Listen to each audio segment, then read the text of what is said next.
आदाब, नमस्कार, अस्सलाम वालेकुम नाज़रीन। पल पल न्यूज के न्यूज रूम से मैं हूं आपके साथ नदीम अकरम।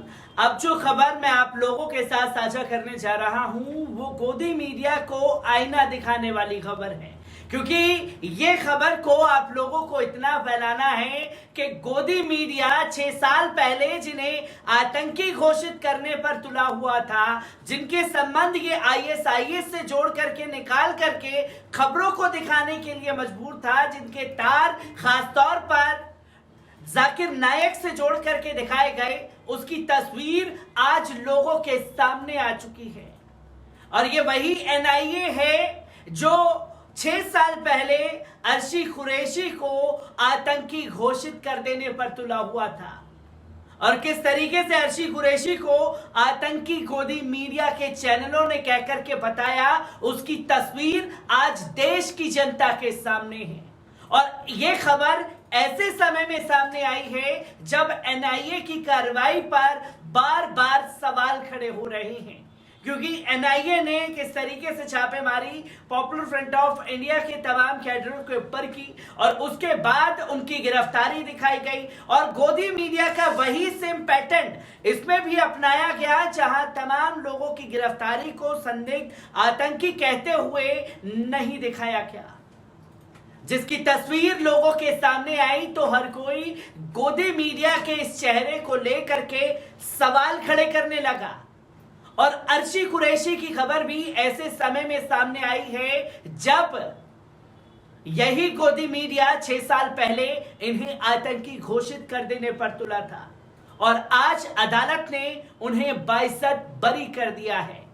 किस तरीके से अदालत में यह कार्रवाई हुई है, इनके शब्दों पर गौर करने की जरूरत है। इनकी विशेष अदालत ने वर्ष 2016 में आतंकवादी संगठन Islamic state of Iraq and Syria में युवाओं को भर्ती के लिए प्रेरित करने के आरोप में इस्लामिक उपदेशक जाकिर नायक के संगठन इस्लामिक रिसर्च फाउंडेशन के गिरफ्तार किए गए एक कर्मी को बरी करते हुए कहा कि अभियोजन पक्ष का बयान आकर्षक हो सकता है, लेकिन ये सबूतों द्वारा भी साबित होनी चाहिए।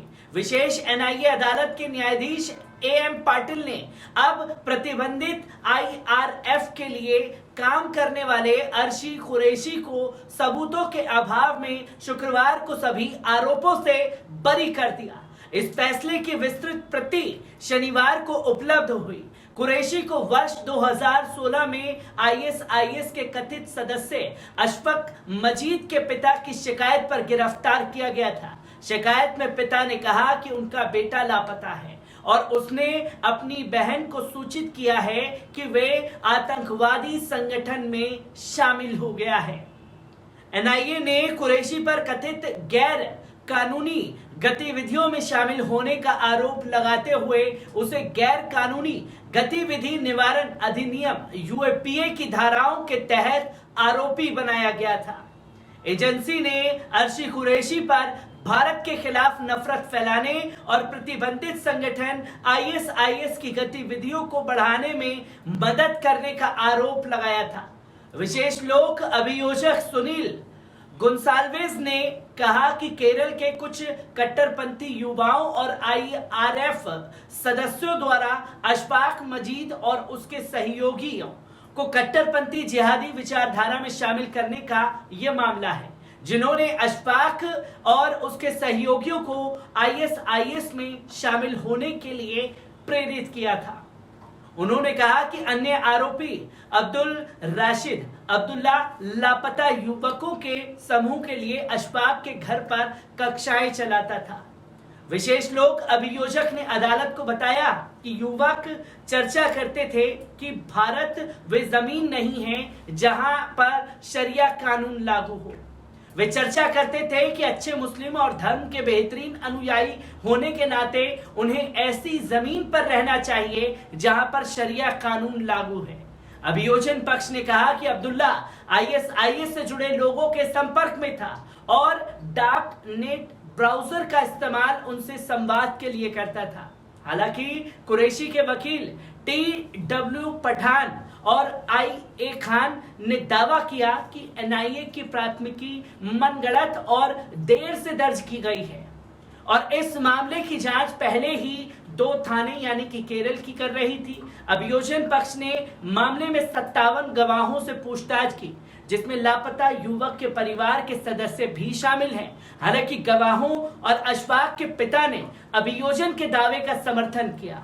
मजीद के पिता ने बताया कि उसने बेटे की लापता शिकायत केरल के पुलिस थाने में दर्ज कराई थी।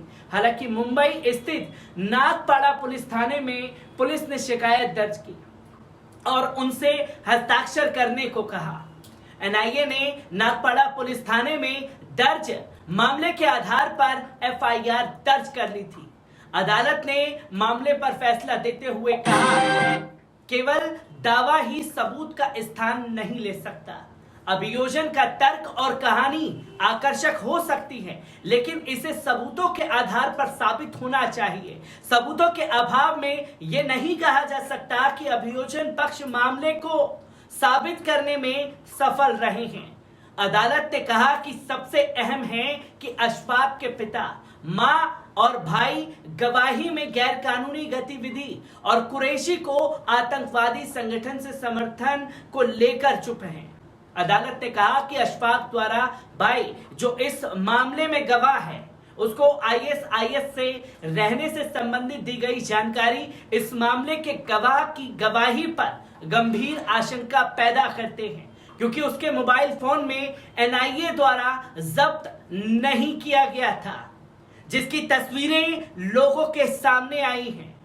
और अदालत ने साफ तौर पर कहा कि जिस तरीके से आपने मनगढ़ंत आरोप अर्शी कुरैशी के ऊपर लगाए और इसको लेकर के आपने जिस तरीके से कार्रवाई की, एक ही पैटर्न के हिसाब से जो बरसों से मुस्लिम युवकों को जेल की सलाखों के पीछे सड़ाने का जो कवायद शुरू हो जाती है, उसी स्क्रिप्ट के आधार पर जज ने यह साफ तौर पर कहा कि ये मनगढ़ंत बातें जो हैं ये लिखी गई हैं।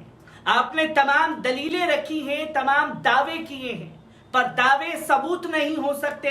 आपको अदालत में सबूत दिखाने पड़ते हैं। और ये गवाही जो आप दिलवा रहे हैं, गवाही को लेकर के आपने क्या कुछ कदम उठाए थे, ये भी संदेह के घेरे में है। जहां NIA को कड़ी फटकार अदालत द्वारा लगाई गई है और 6 साल बाद अर्शी कुरैशी को बाइज्जत बरी कर दिया गया है, जहां उनके ऊपर इसी NIA ने आतंकवाद का आरोप लगाते हुए उन्हें गिरफ्तार किया था। और ऐसे समय में NIA के खिलाफ जो कोर्ट में कहा गया है, उसकी तस्वीर सामने आई है, तो हर कोई हैरान है कि किस तरीके से कार्रवाई की जाती है और कैसे दावों किए जाते हैं पर सबूत कोर्ट में पेश नहीं हो पाते। क्योंकि अभी के दौरान जो NIA की तस्वीर सामने है, वो भी सबूतों के आधार पर टिकी है, दावों के आधार पर नहीं। मैं ऐसी ही खबरों से आपको रूबरू कराता रहूंगा। दीजिए इजाजत, शुक्रिया।